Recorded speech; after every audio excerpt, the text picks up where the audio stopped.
Super excited right now because Kristen Rogers is joining me, and Kristen and I met at Red Bull Jukebox. We're hanging backstage. So Kristen, thanks for joining me.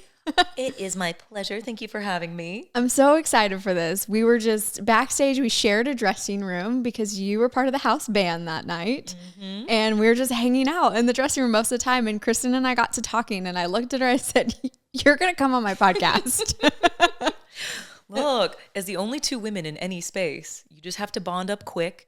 And this was one of those that just really worked. It really did. I agree. That's the best bonding experience I've had in a dressing room. Are you serious? Truly. Sometimes it can be a little, hostile. So, you know what? This is not one of those. We'll start off with one of my first core thoughts as a human, which is life is extra hard for women. I'm not willing to contribute to that. I love that. And you did exactly that. All you did was make me feel excited and safe. And then we got to talking about dogs and all kinds of things. Well, and let's be real. You were looking hot. I had to mention it. And that is how friends tend to be born. You did. You hyped me up. We were hyping each other up. There was makeup being done. It was just a whole bonding. So I appreciate you. You guys are going to get to know why I wanted to bring Kristen on, because she just has incredible stories. But what Kristen does is she's a background singer. Is that way? Or a backup vocalist? How do you guys identify? You can call me anything you want. I just call myself a career singer, background vocalist, backup vocalist. And in England, it's backing vocalist. For some reason, they have to slightly change it. Feels weird calling it backing, but I get it. Yeah, okay. Sure, whatever. Okay. Yeah, we're back there. We're happy to be there. Okay, and how do you even get into a career like this? Because I met you as a house band, but you have toured with... Presently on tour with Post Malone, but previously have done The Killers, Hozier, Eric Church. I've been very, very lucky to bop around a lot and have a lot of really fun experiences. Which is what I'm excited to talk about. But I need to know how, why, the who, the what of how you even got into this. Oh my gosh. Well, it definitely started when I was a child. My mother is a phenomenal singer in the classical opera realm, and was always playing music in the house. She's a fabulous pianist as well. And me and my sisters, I've got two sisters, we all sang, of course. It's like one of those literally Von Trapp family Sound of Music, "Do a dear," all of us have our little parts. Do you just walk in the door and start singing when you see each other? I mean, it's not quite like that, but there's just a ubiquitous sense of music in the home, Yeah. My mom didn't, she was always very conscious of her vocal health, which is, turns out hereditary, but... She never wanted to scream or yell, it was a waste of her instrument. And so, for instance, when I was a young child, she wanted to summon us for dinner. She would sing opera because it was the loudest, safe noise she could make. So it'd be like, "Kristen, come down for dinner." I'm 3. I'm like, "Yes, mother." And that's all you knew? You didn't know any different? No. I mean, she's just batty ass family is what we did. I need to know though, as you got older and people didn't sing to bring you food, did that really impact you? I still haven't adjusted. I'm still facing a certain layer of depression somewhere in my adult life because we don't always do that. But I do work in music, so I kind of sing everything, as does everyone to me. It's pretty weird. But not to bring you food now. No, never do they sing to bring me food. And I've never realized how mad I am till this very moment. Sorry for bringing that to light. I'm going to go home and deal with that. So ubiquitous music for sure, just ever present everywhere and everything. But I was walking through the room one day. My mother was playing a hymn, was raised, very much in the church. And she was singing. And I did not consciously know what I was doing at the time, but she called me over. She's like, "Kristen, come over here." And I was like, "Okay. Sing that again." So I go and I start singing the song as I know it. And she's like, "No, you were singing something different a second ago. Did you realize that you were singing something different?" And, I'm 7. I'm like, so I switched notes, I switched parts. And because I was, I think, raised in such a dense musical environment, just naturally started hearing harmonies. Was also going to a church that did the hymnal, the full-on choir parts kind of thing. Mm-hmm. So that definitely impacted the development of my ear that young. But yeah, I thought I was in trouble. And it turns out we just started this game, which was every time she'd turn the page, I'd try to find a new harmony part. And it was my favorite game as a kid. So I was basically in background vocal boot camp because it was fun. Mm. And then as musical opportunities started to present themselves through my teen years, I was offered a record deal around that time in the pop sphere, kind of around that Britney Christina era. Yeah. And immediately felt that everything was about like my body and how I looked and my presentation to the world and my brand. And I don't think we were saying it that way yet, but Yeah, certainly but I know thought. what you mean. Yeah, yes. yeah. I just hated the way that felt. And, just went to, actually, this is such a very specific memory, but went to a show when I was 15 at Red Rocks, which I'm from Denver, so I'm spoiled. I'm the most spoiled person on earth. I'm so jealous. Red Rocks is one of my dream locations to go to a show. You haven't been? I have not been. Guess what we're doing next summer? I know. I feel like there? I've been holding out for the right concert to see there for some reason. No, because you want it to be a special experience. You don't want to go to just go. Yes. So that's what I've been holding out. So if we can find the perfect one, yes, we're going. Keeping an eye on that schedule. I got people. I know you also have all the people. We'll be fine. Between the two of us. We have people. There's no tour that goes on without us knowing someone, I'm sure. So all that to say, I was at a show there. My parents took me to see Lyle Lovett. Wow. And there was this background singer that was with him who was just having a ball. Obviously, Lyle's a great singer, great band leader, but, he does a simple thing. Lyle's like, what's up? He might as well be talking to you. Yeah. His background singer is this, like, incredible gospel-style singer, just ripping, having all the fun, so much freedom in his space, and also so little pressure because of what role he plays. And that is a singer in town called Jason Eskridge, who remains a good friend, owns Music City Sandwich Company on Gallatin. Y'all go get a sandwich, support my boy. A sandwich company? Sorry, I don't plug everybody, but I'll plug Jason because he inspired me to do this. And he is a wonderful person and a good friend. Which I cannot believe I love I a good plug, by the way. Oh, hell yeah. Okay, so, great. yeah, this is great. The cool thing about me is I have nothing to promote. So there will be no personal plugs. It'll just be like plugs of people I actually believe in. And honestly, the most authentic version of that is just things that you want to support and people you love. He makes steamed sandwiches and they're freaking delicious. Don't sleep on it. Go get you one. Anyway, so Jason, brilliant human cook, business owner, but fabulous singer, and was doing something that the minute I saw it, and 15, you're old enough to kind of conceive of your own career or potential. Mm-hmm. I was like, oh, so you can do all that and not have to do all of the other stuff that is being presented to me that I really don't vibe with. And once I saw that door open, it was such an easy idea. And the coolest thing about being a background singer is nobody wants your job. Nobody really wants to be you. People conceptually do. They'll always be like, oh, you're the one with the tambourine. I've always wanted to do that. And you're like, great. But then they get, the talented singers of the world are almost always drawn to the artist space. They're creators. They have something to say. It's not that I don't have anything to say. It's just that I do know most people are gifted to say it better than I personally am. Mm-hmm. So, well, and you trusted your intuition at a really early phase, right? When you had the opportunity, which I'm not surprised, you're incredibly talented. You had an opportunity to go the route of being an artist and being front stage and doing that. And something in you just said, this doesn't feel like me. And how unique, right? Because at 15, everybody's trying to figure themselves out. They don't know what they want. They don't know what's happening in their lives. Yeah. They're trying to determine what that looks like. But you had enough wherewithal happening to say, I just don't think that's the right path for me. I don't mean to sound so woo-woo, but I thank that little girl all the time. I made that final decision at 17, and my parents were so cool. They had saved a budget to help with college. And I had already gotten into Belmont here in Nashville. And and basically the record deal was on the table and college was on the table. And it was they sat me down and just said, it's your choice. We trust you.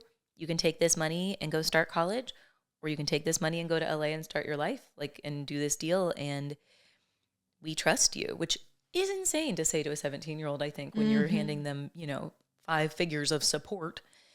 But I never felt good and safe with those men, with that record deal, with the situation. And I didn't know I'd be safe as a background singer either. And let's be real, I don't think anyone is actually safe in the music industry, if I'm honest. Yeah.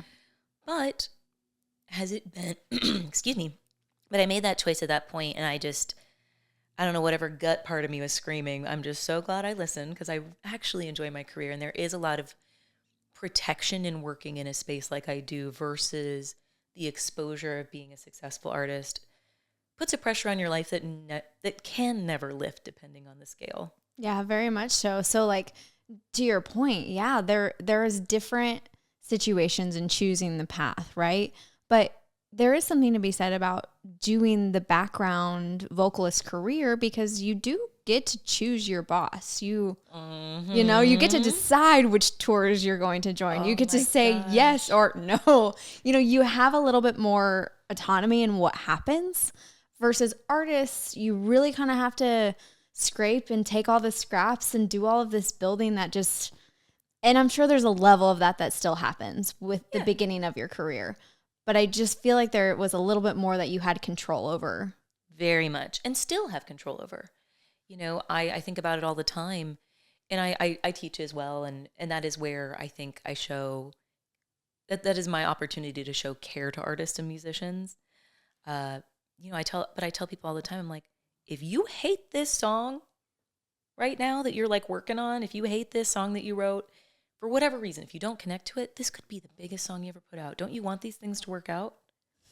Aren't you recording this because you want it to work out? If you're sitting here telling me you don't believe in the producer, don't believe in whatever's going on that you don't believe in, this is a specific conversation I can remember having. I was like, this song could be your biggest single of your whole career, and you don't get to walk away from that.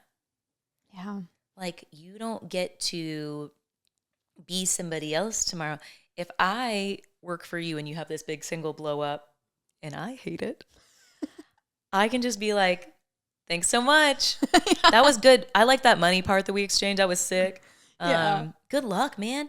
You know, and I get to walk away. That is a freedom. And of course, there's a very forward-facing part of my career as well. But I'm telling you, I love quitting. Quitting's one of my favorite things. And I have walked away from some gigs that people are like, what? And I don't have to answer for it like an artist would. Yeah. An artist has much more of a connection with the public. I have received so many DMs specifically about one gig I left, and I'm just like, I don't read my message requests. Wink. Never seen it. Was it like when you decide to leave something, I'm assuming it's because of a situation, because of treatment, because of the experience, because you're touring with these people, you're spending a lot of time with them. Is that a right assumption? Yeah, it is varied every time I've left a gig, but I have a not secret rule, which is the 3-year rule.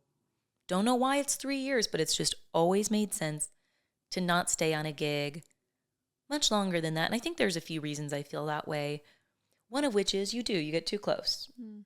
That thing that at first you're like, wow, and they sing so good and they're so cool, Then like they're pulling stuff 3 years in when you've been living on a bus with them and you're like, that's less cute to me. That is a lot less cute to me. I feel more comfortable. I feel more inclined to say something. I'm a very communicative person, and that can be not my best quality in those environments. So I have to be a little cautious at a certain point. And also, you know, you get sick of things. You get sick of people. You're not supposed to live with any of your coworkers. That's why you don't. Yeah, that's exactly true. But you have to. It's part of your job. Yes. And so I think 3 years is great. You can have, I always joke, like first year, you're like, wow, new people, new things, new music. Hell yeah, getting in. Second year, you're like, okay, getting to know everybody, you know. I avoid you now. You know, like it starts to build and grow a little bit, but that's okay. You're not supposed to be best friends with everyone. I'm very at peace with that. Then by year 3, you're like, and I can't stay far enough away from you, and you annoy me, and this thing you're doing just kind of like it all starts. But the minute my energy becomes negative in the space, that's why I quit. That's why I want to go, because my energy is huge and it spills out over the whole floor and everybody can feel it. And so it's my responsibility to take care of my energy. Let me guess. You are also an empath. Mm-hmm. This is probably why we bonded so well. Because I'm like, are you okay?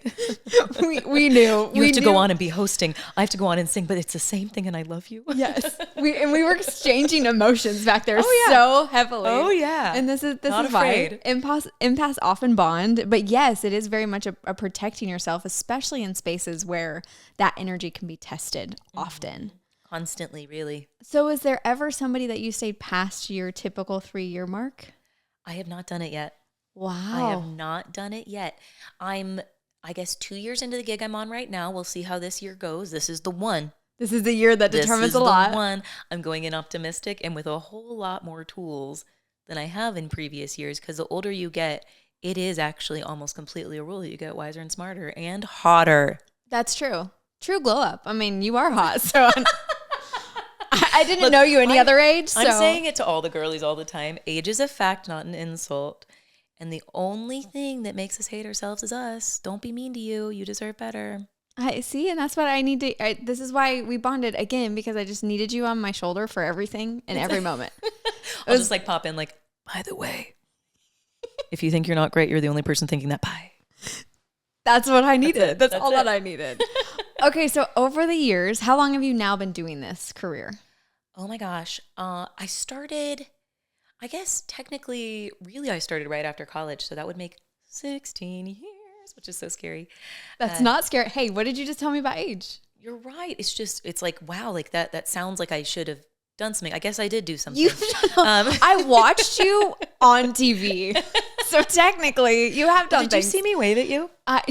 You were not waving at me, but it was during Post Malone was during a football game. Yes, the Thanksgiving Cowboys game. And I was like, oh my gosh, it's her. We were just hanging out with her. Girl, and you know what? These things, like you see them and you're like, wow, they're like, oh wow. My point of view that day was like, I am desperate to make friends with a single cheerleader. Like, please be my friend. Like, I was walking around all day. Because it was the Dallas Cowboys cheerleader? Yes! Is that why? Yeah. And I totally watched the show. I'm so into it. So the whole day, I just felt like I was like, Did you make friends with any of them? I'm like a nice auntie. Hi, guys. Like, I feel like you would have made friends, did you? Or did you even have really an opportunity to? I believe the impedance in our path was that they are very serious and very professional and very focused.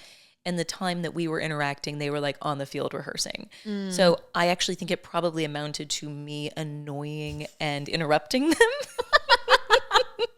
I feel like you need a second try. Notice the lack of shame on my face. It was worth me and my co-BGV background singer, Mr. Jeremy Lister. Listen to his music. He makes his own EPs. He's unreal the way that man makes me cry when he sings. But I was like, listen, Jeremy, our task today is we are learning 2 dance moves and we are jumping in on the choreography. And we sure did. I love this. And I really feel like you need a redo with him. Like, I think you need an actual meet cute with him. You know what? If you put up anything online along with your stories, I have a video of us practicing our choreography. I'll be happy to send you. I do need this. I need this for the Dallas Cowboys cheerleader. So maybe you can be an honorary Dallas Cowboys cheerleader. Done. I'm in. I was born in Dallas. I deserve it. We found your new dream. Thank you. This is it. Thank you. I will never be able to kick that high, but you guys have to let me in anyway. You can do other things. You can sing for them. Yeah. Oh, live music. A new Dallas Cowboys singing cheerleader. Oh my gosh. And you know they do like that really legendary choreo to Thunderstruck? Yes. Thunder. I got to work on my rasp, but I'm in there. You could do that. It's the only thing I have left. Okay, so this is obviously just one of a million things that you've gotten to. What are some of the coolest things you've gotten to experience? Oh my gosh. I mean, I have had, I think, such a wide array of gigs. I need to take just a moment and think about this, but I will say, I feel like I've gotten to do so many things. People would be like, whoa. But the gig that is popping to mind, of course, because my brain is full of random chaos. I want all the random chaos. So yes, ma'am. Please continue. Welcome. Without question, the funniest gig I've ever done and like probably the most unique is for Pride Week in New York City. I was singing with this artist named Kristen Rogers, who is an unbelievable talent, but just one of the most fun performers you can be working with. Like, he is a runner arounder. He's a climber. He's scared the pants off of me sometimes because he is just fearless.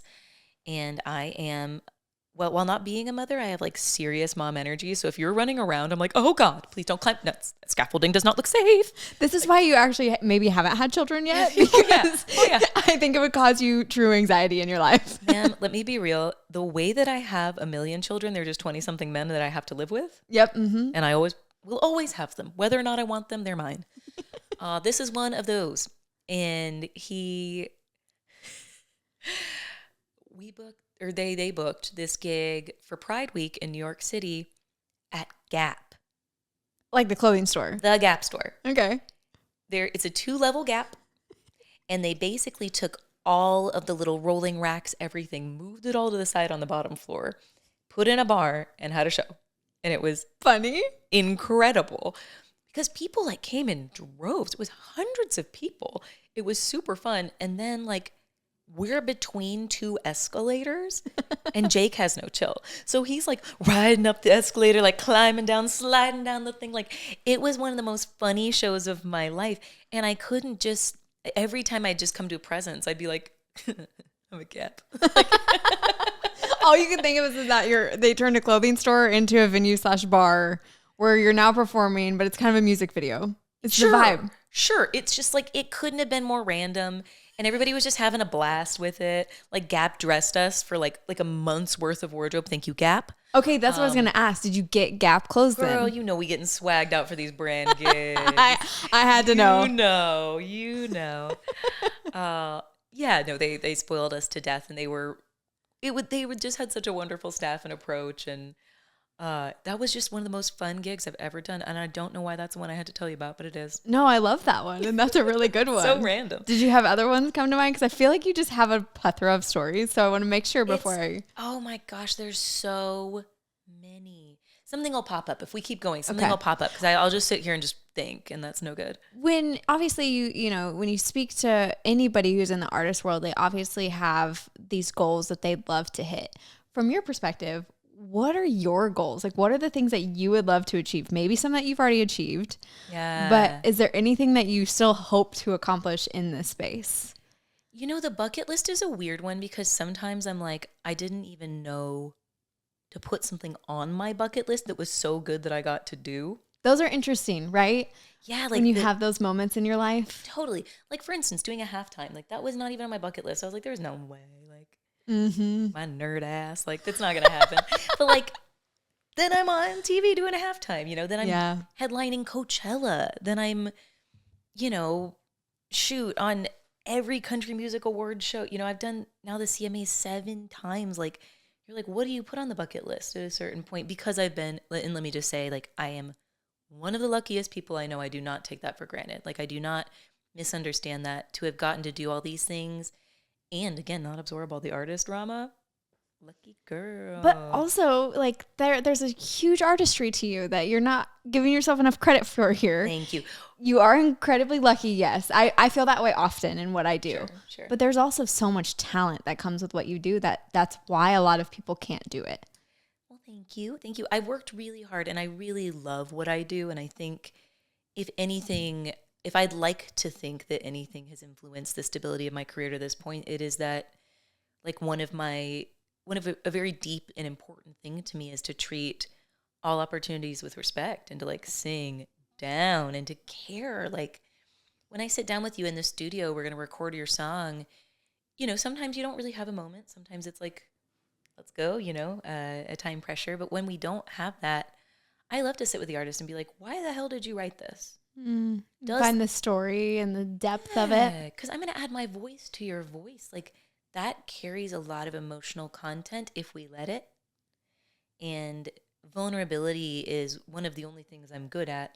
So, like, let me come with you where you went. Like, give me a taste. And when I get that, you know, I'm singing 1,000 times better. And just, you know, giving more. But, you know, we're in this very interesting time as artists where, as I call them, the robots are offering a threat to some of our creative output. Sure, yeah. Like, there is a fear among my community pretty heavily right now of that, of those things. And something I think about right now is like, okay, can't fix it. Don't know anything about it. Have not even typed anything into ChatGPT. I know that's a brag. Sorry, guys. You should keep bragging about that as long as you can. I've not used AI for anything yet. But that said, and I know it can be a great tool. I'm not just ragging on it. You have to work with progress, and I hear that too. But I think right now I am one of the musicians that is still being called to make lots of music. And so, like, guess what AI can't do? Cry with you in the middle of your dang song. Like, I'm in this space where if you're still going to call, I'm going to send it way harder than I ever did, which, like, let's be scared of that. Like, let's go ahead and do that, because let's say it is our last opportunity. Like, I'm going to enjoy it. Like, I'm going to make music I can be proud of if it's some of the last music that humans make, which, let's be real, is not a real threat. But, you know, we can be that dramatic. Well, but you also, it's a fair thing, right? Because it's more the unknowing. We don't know what's to come. Never. We know that this is here. We know that it has the ability to do a whole lot of things, and we haven't even touched the surface. Mm-hmm. So it's fair to be fearful of the unknown. That's what's happening. But I do, like, it's crazy. There was a song that popped up. I love to listen to just different curated playlists so I can get new music and hear different voices. And one popped up and I was like, that's interesting. I haven't heard of this person before. And I went to their thing. I like to hear the story. I want to know the backstory of who this person is. And I love to support artists and see their coming of age, if you will. I actually want to do the thing that you're doing. That's so cool. Yes, very much so. Rarely. But in that moment I do. But I went and dug on this person, and first thing I go is social media, because that's what I'm really at. And I know I can learn a lot about somebody through that. Mm-hmm. I go to this one's page and I was like, are you kidding me? Robot? It was an AI artist. And I was like, immediate delete. Get that off of the playlist. This shouldn't even be on the playlist. Like, I know. It wasn't even something I chose to listen to. Yep. You know what I mean? Yep. And I was just like, no listening to that ever. No, that's like... And it's not that I don't support it. I do support it in ways, and there's going to be a lot of things that benefit from it. Mm-hmm. But when it comes to creativity, the reason that people connect is because it's human. Yes. We're connecting in that way. If you would like to connect with a robot, that's an option, but it's not music. I do hear movies. That's happening. I do. Anything, any entertainment, Well, that's it. If, in theory, music, movies, all of this is art, and the point of art is release and creativity in the process. Mm-hmm. And we have, in ways as a culture, made art into a consumable thing. And let's be real, I was so one of those like early 2000s like hipster kids. It was like, I'm never going to be on the gig that like I don't believe in, or like, like I'm never going to work in this genre or that genre because of what they think. And that's hilarious. That's so cute. I love that for me. But what is that actually? That is saying, I want to make art in a vacuum for me. And you can always do that. That is always allowed. Always. But if we want to consider making art for a living as well, then we do have to start considering an audience. And those balances can get really strange. Mm-hmm. Very much so. Mm-hmm. And you speak about genres. So walk me through all the people that you've ever... done this with. Obviously we have award shows, which is difficult because that means you've done it for a whole lot of people. And there was a season, and it continues randomly, in which I was what I call a house band. The word I used wasn't nice, but if you put another B word after that, house band babe, we'll say. And she called herself that. This is self-referential. Let me be very clear. The way that I talk to me is hilarious because it has to be, because I am ridiculous. So you aren't ridiculous, but I hear you. In a good way. Yeah. Like, I celebrate her. Like, I love your chaos. Look, being a normal lady is very available. It's true. It's obviously not what I've chosen. Who wants to be normal? That's not any fun for anybody. So, especially in this field too. I consider it an insult personally, but. Well, you're not normal, so thank you. You're welcome. Thank you. Anyway, all that to say, I have gotten to work in so many genres, and that is, without question, my favorite thing about my freedom. I started in an Americana band. I was in it. You were in it, so you were not a background vocalist. But I was kind of that in the band, which is so funny. Okay. I graduated college, and I met up with these guys. They were all a couple of years older, and one of them was just recording a single, and I went and did the background vocals in the studio, and then he called us all a couple weeks later, and he's like, but what if we were a band? And I was 22, so I was like, that still sounds like a good idea. Sounds fun. Let's try it. And let me be real. I'm still friends with all those guys, and, Are they still a band to this day? No, they are not. But they kept up many years after I left. I was in the band for like 2 or 3 years, and then started getting a lot of studio opportunities for background vocals, and I love the studio. The studio is like, jump through a hoop. We're going to put the hoop over here. We're going to light it on fire. Okay. Goes up, goes down. And I love really fast work. The faster, the better. I'm just a little speed demon as a human brain. So studio I love, and it was really lighting me up. And I was young to be getting some of these opportunities. So I was like, all right, love you guys. Bye. So started Americana. And Wait, what was the band? What were they called? Oh, they're called Humming House. Humming House. Okay. Yes. Did quite a bit in Nashville for a while. We still got some old music videos online. I'm going to have to go watch cute. some of this. Mm-hmm. How long you been in Nashville? A long time or shorter? I'm coming up on my 10th year. Okay. This is back, like, our first music video we made was in Germantown when Germantown was not. Germantown. Okay. Nailed it. There was this old tea house there in this old building called the Savannah Tea House, and we just like dance in this cute. It's such a cute little video. Okay, I'm watching. This is okay. Yeah. So we got Humming House is where it kind of begins. Yes, the genesis of my Nashville time. And then again, kind of moving into studio world. And through that, I sang on a band's record, 1,000 Horses. You may remember there. She Smoke, my boys. Yes. I sang on their record, and they were doing this. They had just gotten signed to Big Machine, and were doing this big, like, kind of Southern rock family band vibe thing. And they wanted background vocalists. And so they called me after I'd done the record, and they're like, hey, we want to do like the 3-girl thing with the choreography and, the honkettes kind of wannabe thing. And they were just like, you can call, we trust you. We don't know anyone. Call whoever you want. And I was like, I get to create this? Literally, I get to pick anybody I want.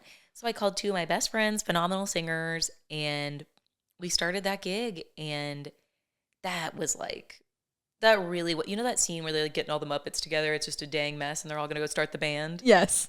It was that every weekend. I mean, we were just young. We were absolutely having too good of a time. I love that. Bus 12 deep, which for reference to the layman, there are 12 bunks on a bus. So if you're 12 deep, you are packed in like sardines. Sharing one bathroom, I would think. Yeah, I call buses a studio apartment with a half bath because you can't use there's not usually a shower, and if there is, nobody uses it. And the toilet itself is singular function. I'm sure you're aware of that. Yeah. You guys only want to be doing the one thing in the toilet. I'm not going to explain that any further. I don't think we need to. That's okay. Woohoo. But it's a gross way to share space with everyone you know. But we had the best time. Like, we were young. It was all of our first time on a bus or touring like that. So we were just, I love those boys. I still talk to them all the time. I love that. And they're great guys. They're such nerds. They're all dads now. Like, you gotta love watching a band more from young and nobody had any responsibilities to dad and mom life. If I put my memories, some of the more unstable moments we shared together back to back with the sweet dads I know they are now, I'm like, but you know what? Humans grow, and that's something you can always hold. It's one of the funniest things to watch your friends become parents. Oh my God, yes. Hilarious. You're like, I saw you do crazy things at a bar one time, and that is not the same person that's sitting in front of me right now. It's a joy to watch that experience, so I do understand. I literally can't retell any stories from that era, and I have not signed any NDAs. That's just respect, baby. This is probably a good thing. Sometimes things are better left unsaid. I don't think I want them to tell my stories either. I think we're good. I think we can all let it rest. Mutual respect. Anyway, horses were great. Did that for, you guessed it, 3 years. And then it was exactly that. We were family, and they were having some changes and figuring out what they should do. And it just made sense for all of us to part. That one actually kind of felt more like a mutual breakup. And it was very cute. They had me like bring in singers to audition, and I held auditions for them. And then they ended up not even hiring anybody because it just like wasn't the same. You're like, that's when you know you did something. But you know what I mean? We were just dependent. They were just dependent because what ended up happening is they did not hire more background singers, but they can all sing. So they just hired me on as their vocal coach to teach them the parts that we'd all been doing. And they started doing it themselves, and it was great. Oh, that's cool. Yeah, I very occasionally still go back and do that with them, and I love those boys. They're family forever. So did that for a few years, and then just was feeling like I needed a change, and kind of went into a gap year, which, like, that's the scariest year of your career, is when you take away the main job and you, like, figure out if you can do freelance. Freelance meaning just picking up in like it's okay, in studio opportunities or like one-offs and different moments. Is that what freelance looks like? Yes. And for a while I was doing, I'd kind of picked up some one-offs with this artist named Ryan Kinder, who is an angel baby. I've heard some of his songs. Yes. He was on Warner for a while. So I was doing some stuff with Ryan, which was a good, stability piece. And then, I was just like, I've been doing some studio work, and I felt like it was going to be more sustainable. But that's when I started teaching, which I love. And I miss it all the time when I'm on the road. But teaching has been a really stable piece of my career, when the rest of it is very seasonal and gig-based and all that. So... And teaching, are you teaching at a college, a school, vocal coach, like just lessons? Lessons. Okay. Just totally. I teach, I'd say a quarter of my students on Zoom, whether they're touring or just out of town. And then I prefer to have people in person, which I have a dedicated space in my home for.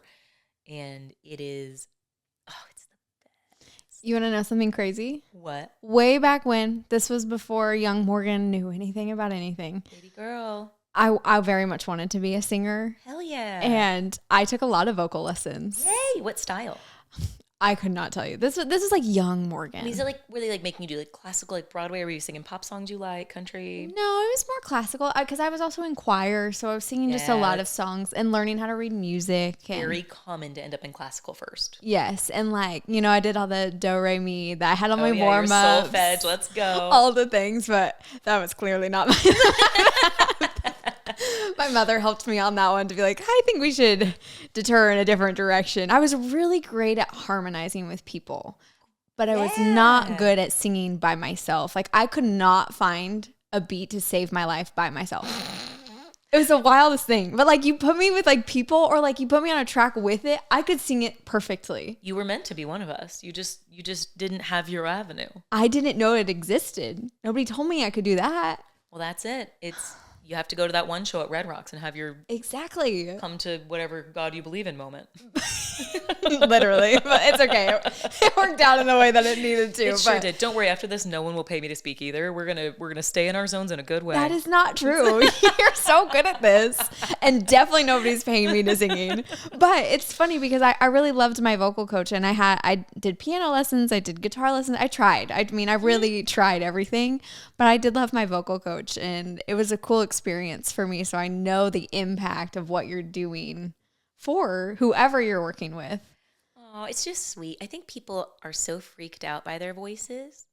Like, if they're not working, they're like, and let me say also, I am not immune to that. If I'm sick, if my voice isn't working right, like, no quicker way for me to be moody and kind of mean. Because it not only, is it necessary for my career, for doing anything that I do, it is also a big part of our identity. Like and actually that's something that I kind of work to help my students release is that singing has to be part of our identity. Like, no, you are something. If you never utter a note again, you are the same thing you were. Can you also help me work with the shame of hearing my own voice? Yes. Do you want some vocal nerding? Yeah, tell me, because this is what's funny about doing podcasting, really, or just having anybody on. Nobody loves to listen to themselves. Nope. It's the one thing we all don't like. So I know why. Nerd out on me. Yes. If you ever want to just vocal nerd, we're having a coffee. Okay. But the reason you've never heard your own voice until it's recorded. You've never heard it. Two major reasons why. A, your ears are here, your voice goes this way. You're hearing reflection, mostly, of what your voice actually sounds like. The actual sound of your voice, you only hear reflected. Secondly, what you identify as the sound of your voice actually is going to be vibration of a bunch of tissues.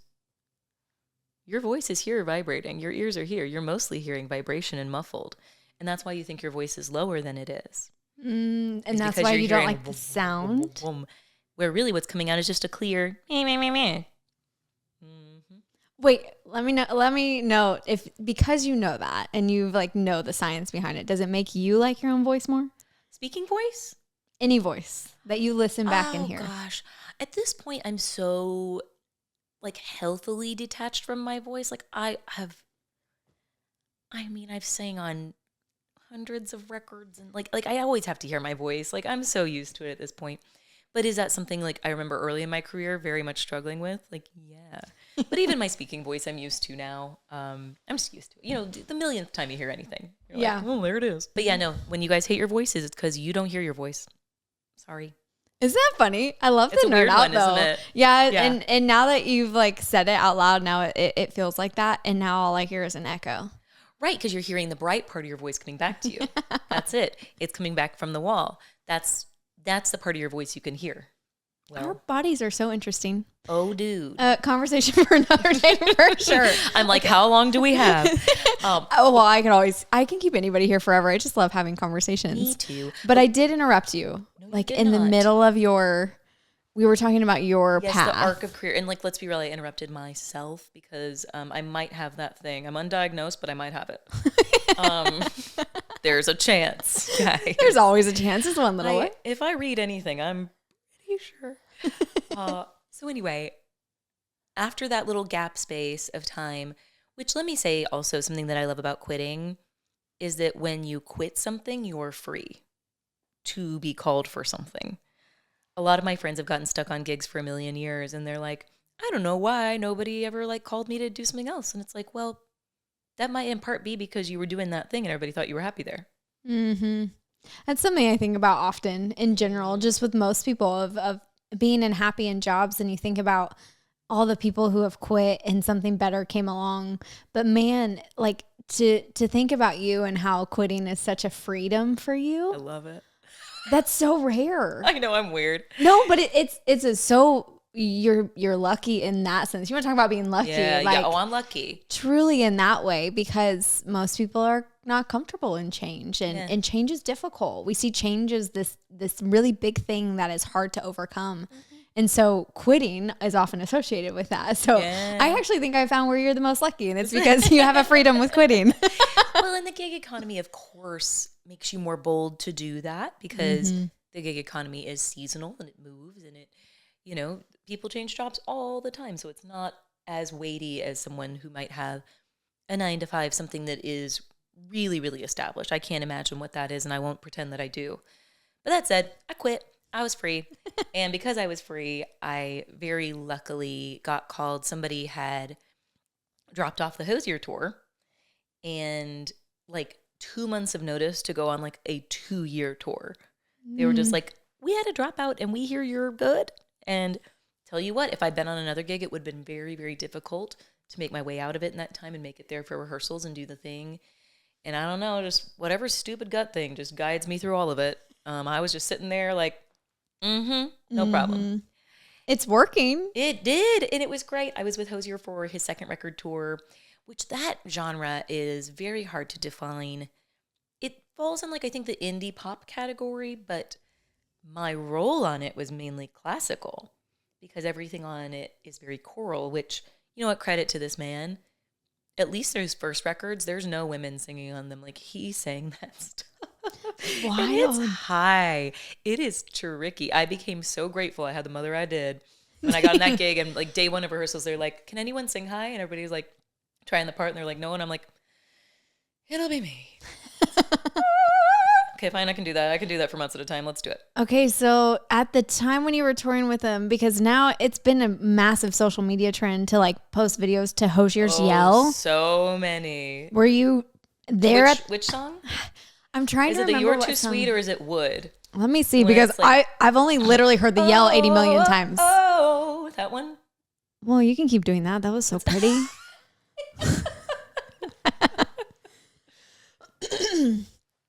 Okay. Okay. So it was in Hozier Yell refers to him performing Northern Attitude with Noah Khan. So that would have been after the fact. That was after, yes. Okay. That was last year. I think that maybe they recorded it the last year I was there. So I was there for 2018, 2019 for that tour, which was supposed to go into 2020, and we ended up cutting it off. COVID, right? But not for COVID. We cut it off for other reasons. Okay. And I am so grateful I did not get pulled off the road in the middle of that. That is one of the things I'm the most grateful for. Yeah. Ouch. That was crazy. Talk about good timing of that happening. Okay, so but he's awesome. Like his vocals and stuff are crazy. He's a very talented musician. Yeah. And like really involved in his music. Like that very much comes from his brain. Yeah, very, very creative, but very high ask on a musician level. Like I was, singing classically essentially and playing percussion, which like often I would have like 2 different percussion instruments in each. I was playing triangle, girl. So you're doing the high one and you were playing multiple instruments at the same time? Yes. Yes. But that's so fun for me as somebody that is most likely to fall into a lack of stimulation. Mm-hmm. Make my gig hard. Make me go home and practice triangle. And I did. I practiced. The first time we played the triangle song was on the Today Show. And I was like, damn it. So I had to buy a triangle. And I walked around my house for 2 weeks just practicing this triangle part because I had to sing something that was just in no way rhythmically lined up with it. And so I was just sitting in my house.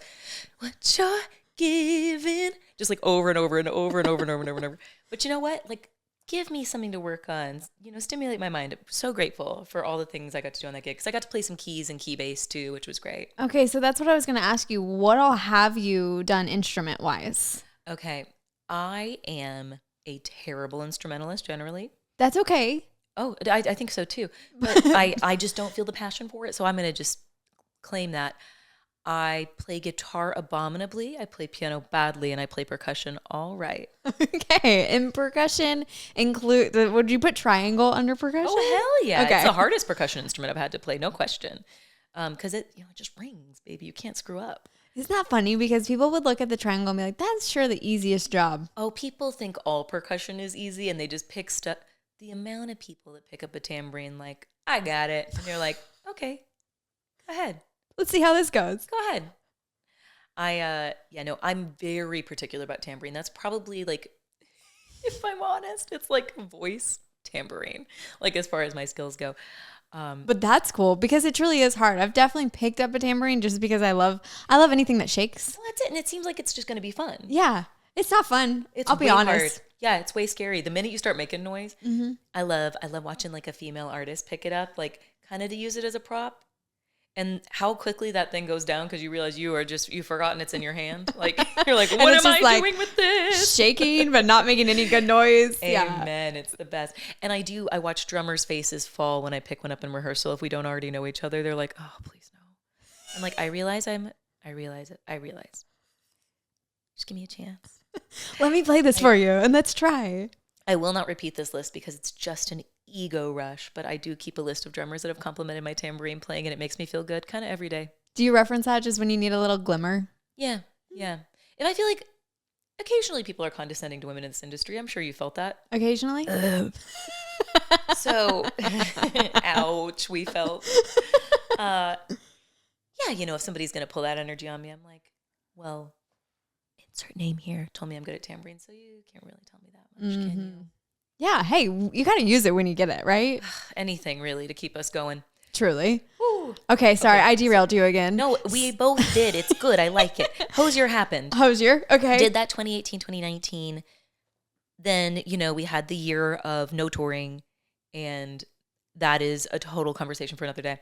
And then 2021, late 2021, kind of getting back to things being slightly normalized in the tour space, I got an offer from the Killers, which was like dream stuff. Because like at my core, I'm a rock girly. Oh, yeah. You couldn't, you don't have to tell me that. You said between Hozier and the Killers and we got like a folk indie band. Yeah. The Killers are like the top of that. Well, yeah. And that was like, I was being called to do the high part. So like, I'm like, I got soul, but I'm not a soda. Like that was me. And I got to do that. That's crazy. It was so fun. It was so fun for a minute. And I got to like, it was the first time I worked for an artist where like, I legit remember buying that CD at Target at the separate desk in the media area. For myself with my babysitting money, you know, I remember screaming that part in my bedroom over and over and over and over and over, and specifically that part because I wanted to always be that diva chick. And then to get to go do it was just like, am I real? Is this happening? It was so cool. But I will say, it is not the band's fault whatsoever, but the culture of the tour was not right for me, and I quit after 2 months. That was a big quit. Oh, wow. Big quit. Big scary quit. Wow. So you didn't even make it the 3 years on that one. Not even 3 months, girl. Wow. It just wasn't right. It just wasn't right. I think it was a mixture of coming out of the most stressful time of our lives for them and for me personally. And it was one of those situations. I don't know if you've been in this kind of situation, like a room, a job, whatever. You walk in and you're like, oh my gosh. Mm-hmm. And if I'm honest, I felt it from the moment I got the call that I shouldn't do it. But I think that was a moment where, A, I think the fear of the last couple of years got in of like, take whatever comes, and B, like the love of the band, and C, just like you'd be crazy to turn this down, right? Yeah. And I would imagine you'd be hoping too that you were wrong. Sure. Yeah. Of course, when you're like thinking that, you're like, there's no way. I've loved this band. This is a full circle moment. Yes. I'm getting a cool opportunity after a really hard time in life. Yes. Like, surely I'm wrong. The drummer might tell me I'm a really good tambourine player. Don't know. You might Maybe be on that'll that happen. list. Yeah. All of those things. But it was for my ego that I wanted to do it. I loved the exposure of it. I loved how big it was. And I did love the music. And actually, one of the things I said whenever I quit is I was like, I do not want to ever hate their songs when they come on. I'm going to go now. And it really, like, I can't say this enough. It wasn't the fault of any one person. It was just like there was a culture there I could tell I wasn't going to thrive in. Again, just I would love to applaud the fact that you're just such a good quitter. I want that energy in my life. You know, I will also say at the time I had a partner who was really supportive, and he was just like, don't do something that's going to make you miserable. Your energy spreads out. Mm-hmm. He's right. And I'm glad I quit. I got to do it a few times. I got to do the thing. It was really, really enjoyable. But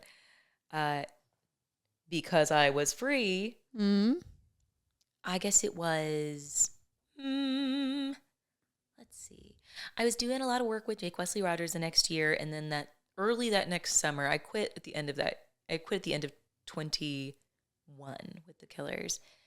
22, doing some work, just, doing my freelance thing. We're all getting back in the music industry. Sun's back out. Woohoo.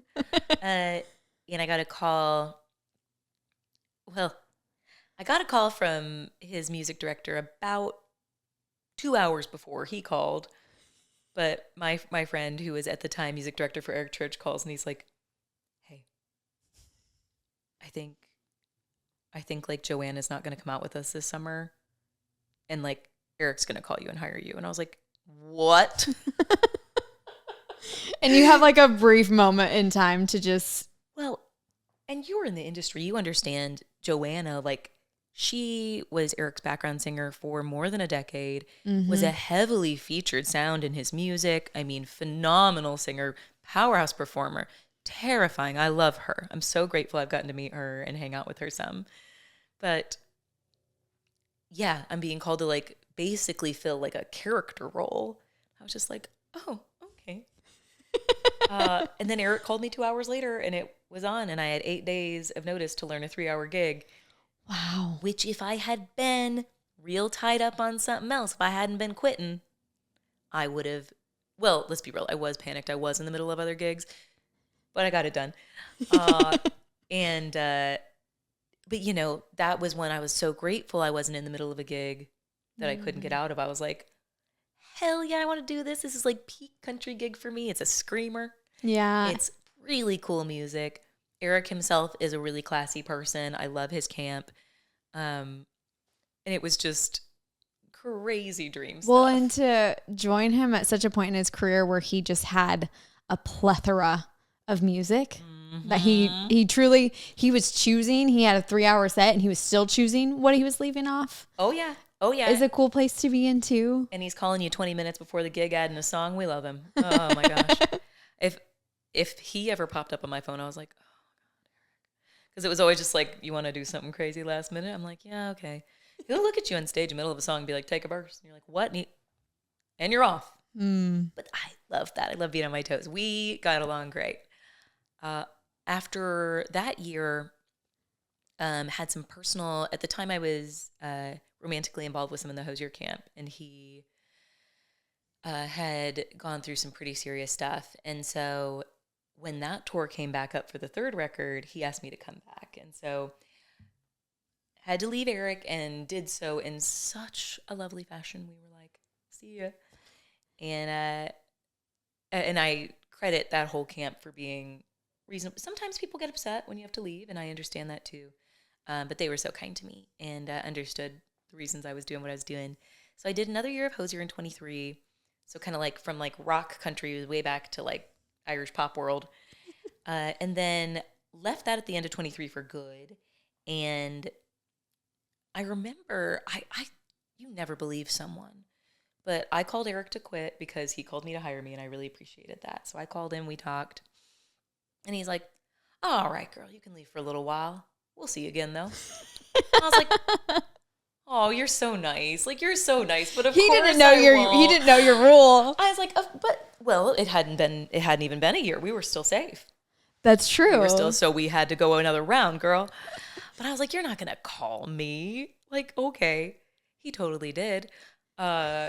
Beginning of 24, I'm sitting at home. We're in a therapy zone. Like, it's when you're out on the road a lot. Like 23, we're just never home. You're out on the road a lot. You just need therapy for something when you come home. Yeah, you're just readjusting, getting back to normal life. Yeah, it can be so many things, but it's a dissociative experience out there. You're not living your normal life. So there's a lot to process. So I was kind of in like a come home mode. And that February, I got a call from Eric and once again, his music director. And they were like, hey, we have this idea to do this choir thing at Stagecoach. So then I'm like, me and his music director put together that legendary performance. And that's the first thing I did back, like, which was just crazy. But in the middle of that, so I'm arranging all the choral parts, working with Eric and with Billy, his music director, on that. And that is so fun for me because I'm combining my like weird classical brain with my like love of gospel music brain with like country pop sensibility. Yeah, like that was like such a fun use. And honestly, a leadership position I was terrified to take. At first I was like, why do you want me to do this? Like, I don't have a lot of experience leading choirs. You're a teacher. Right.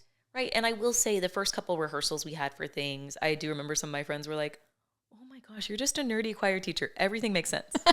Like, you have been putting all these like cool rock star looking rules, but like, you're just a little nerd. I'm like, yeah, I'm just a nerd this whole time. Like, well, you basically came singing out of the womb.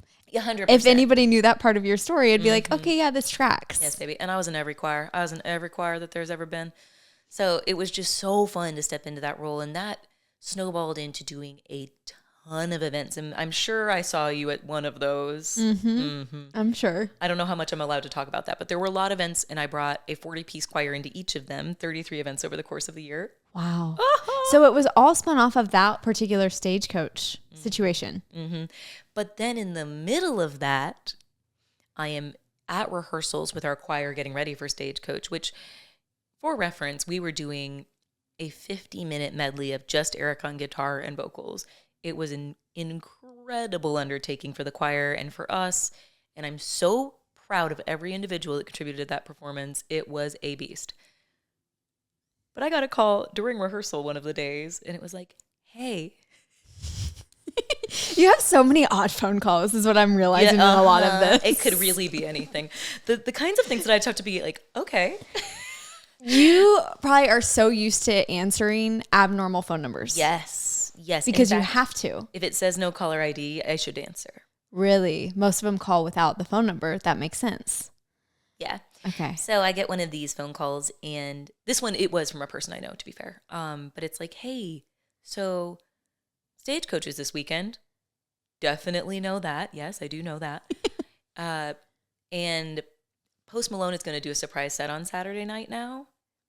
And we need a background singer that can come in and like learn songs with like no time. Could you do it? And I was like, almost certainly not. I've got these days of rehearsal with Eric, and then I have 2 days off, and then I've got to, you know, we have a sound check day with Eric for this festival. That's kind of rare. I got to get out to Indio early, all this stuff. And it turns out that I have exactly 3 days to work with over the course of a week, and that is exactly the 3 days they need. Wow. And so you said yes. Yeah. But that's a life-changing, career-changing yes. Yeah. I had no idea, nobody knew if he was actually going to put out a record of being country music at that point. Mm-hmm. I mean, he knew he was making the record, but, that wasn't publicly known. And I was just like, I'll do this one off. That's a once in a lifetime to work with a pop artist that big. I'd never gotten to work with a pop artist that big. I was like, you know what? Oh, that was it. Which was an insane choice. I admit, there was one of the days that week that I was trying to rehearse something with I peeled someone off from my choir, Jeremy Lister I was talking about earlier, peeled him off to come do the one-off with me with Post as well, because I was like, you're already going to be there. And there was a day we were trying to rehearse just the two of us and catch up, and I looked at him and I was like, I have found the end of my brain.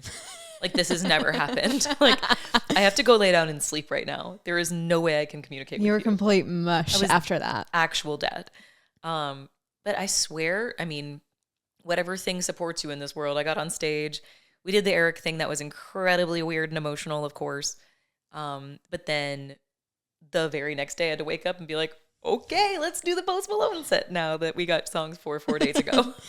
And then I'm assuming that's what snowballed into this job that you're doing now. Yes.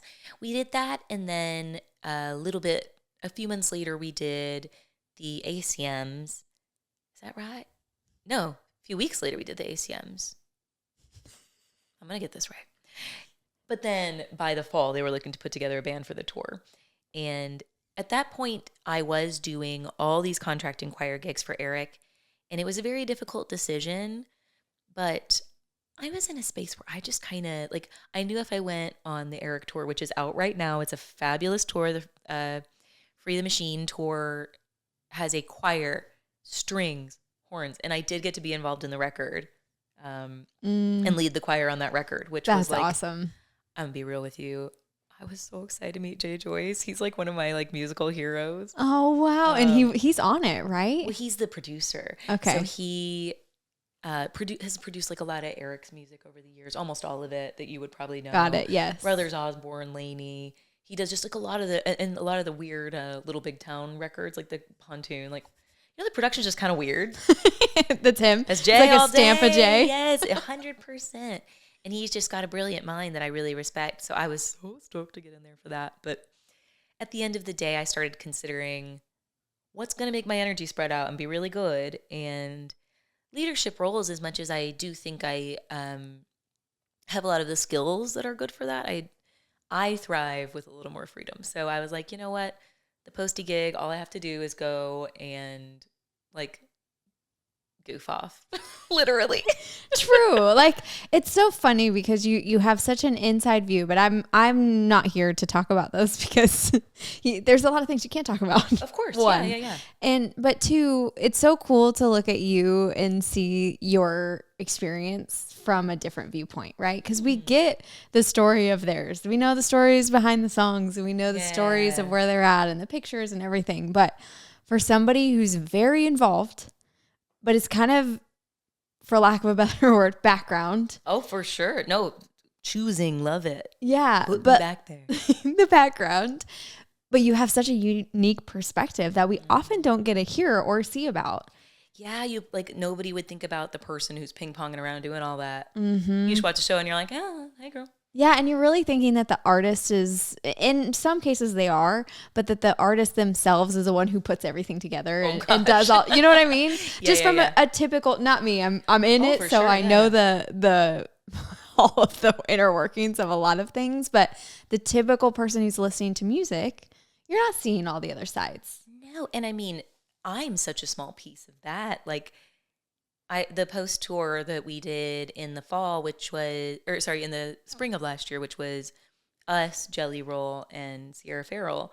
I think with everyone out, all the tour buses, all the staff of traveling tour, not the venue people, because we're doing stadiums, that's 1,000 more people.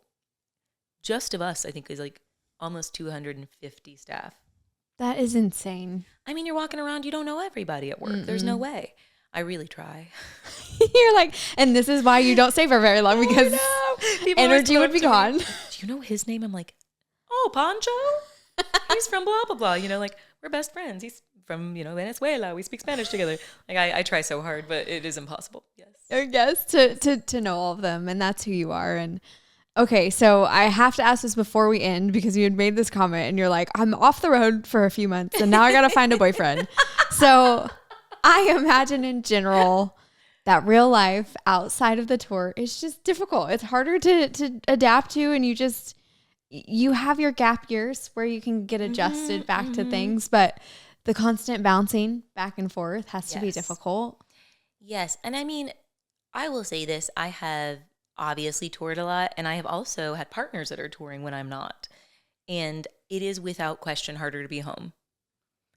It is without question harder to be left. When your partner leaves, there's a hole in your life where they go.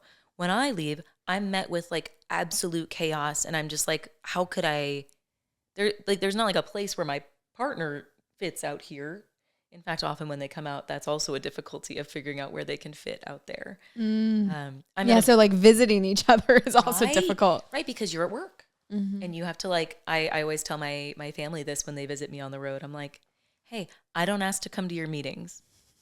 Like, respect that I want a little space here, that I'm at work, that there's sensitive relationships. I don't need you guys running around backstage, half drunk, not that my family's like that, but you know what I mean? Like, I fear that.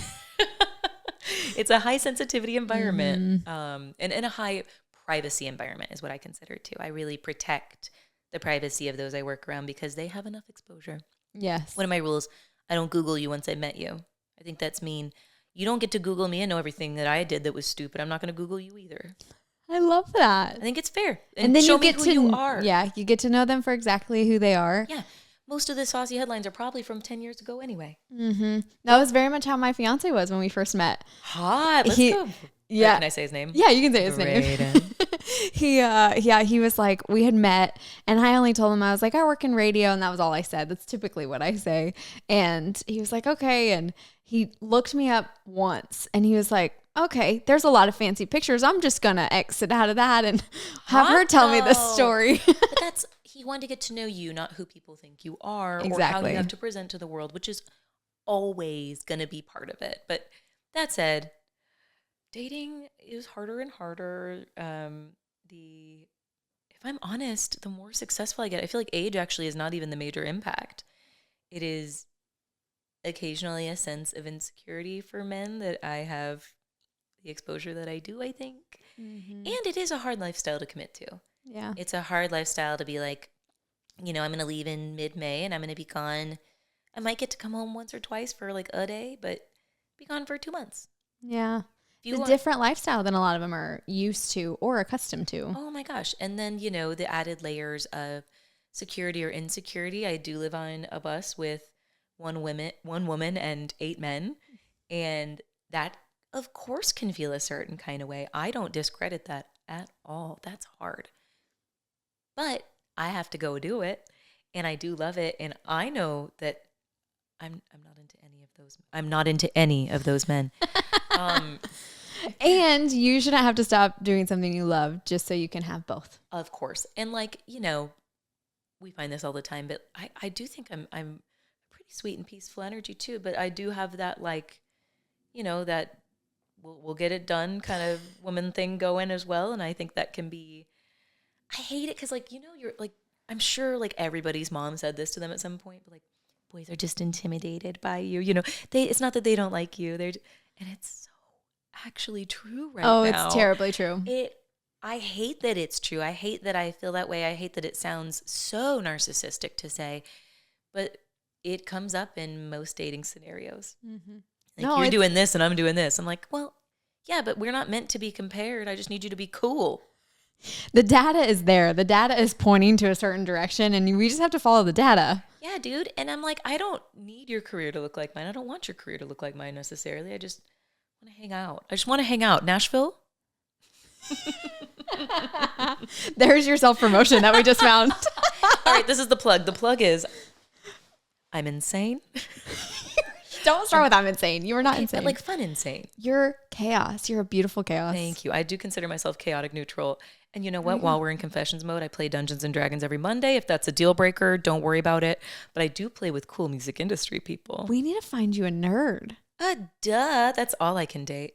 I need a good old nerd. You do. The nerds are the best anyway. Give me a tasty little nerd. Yeah. Okay, that's it. So we're looking for Kristen. This is her self-promotion. Yep. I'm 38 years old. I'm well established. And I'm just looking for a little dork to delight me. Dork to delight me is my new headline. By the time this comes out, I'm going to be like married. Like something's going to happen. It's going to be totally moot that I even said this. No, that'll be within the next month. So if you get married in the next month, I'm going to be so proud. Girl, you're invited. I'll be there. Okay, I've kept you for so long. Not at all. This has been wonderful. We need to end on, this is what I love to end on, is it's a piece of advice or motivation or inspiration or anything that's kind of heavy on your heart that you want to share. I kind of give the floor over to you and you end us out on something. Thank you. You're like, dang it. No, I actually do have something present to mind. I can't help but think constantly about what a difficult time this is just in our timeline. Humans are always going to have personal things going on that are difficult, but beyond that, the world is obviously struggling, and it's very collective and pretty regardless of what you believe. This is pretty rough right now, just the collective. And I just want to remind everybody, the only experience you have is your own. Like, take care of yourself, take care of your nervous system, and remember what you can do something about. And if you can't, it's not about feeling powerless, but about feeling grace and maybe not sitting in misery that is pointless. I love you guys. Oh, that was a good one. I'm working on that.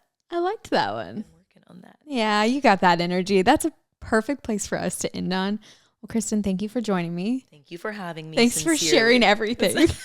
I loved it. I got just on the edge of what I can say. I did good. Perfect. You're not going to get sued. That's because I didn't say any of my real opinions. We got to turn this off.